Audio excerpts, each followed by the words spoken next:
পোল্যান্ডের ওয়ারশ শহরের ছোট্ট এক কারখানা সিলভেরাডো, সেখানে আগুনের তাপে আর শিল্পীর ফুয়ে তৈরি হচ্ছে বড়দিনের অসাধারণ সব সাজসজ্জা।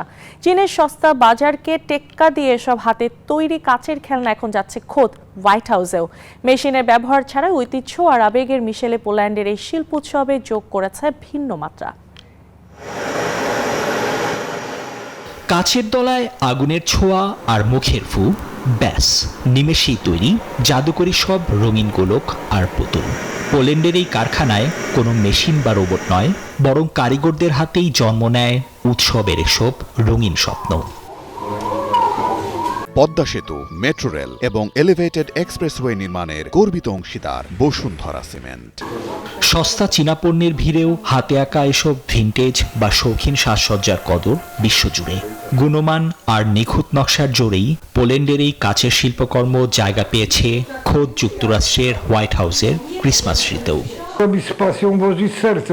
এই কাজটা আসলে আবেগ দিয়ে করতে হয়, কাজের ভেতর নিজের হৃদয়টা ঢেলে দিতে হয়। যদি মন থেকে কাজ করেন তবে এই কাজ আপনাকে তার প্রতিদান ফিরিয়ে দেবে। প্রযুক্তির যুগেও এই কারখানা শতভাগ এআই মুক্ত। ফ্যাশন আর ঐতিহ্যের মিশেলে তৈরি এসব শৌখিন সামগ্রী রপ্তানিতে এখন ইউরোপে তৃতীয় সেরা পোল্যান্ড। উৎসবের আনন্দ বাড়িয়ে দিতে এদের জুড়ি মেলা ভার। নিবির আমিন, নিউজ 24।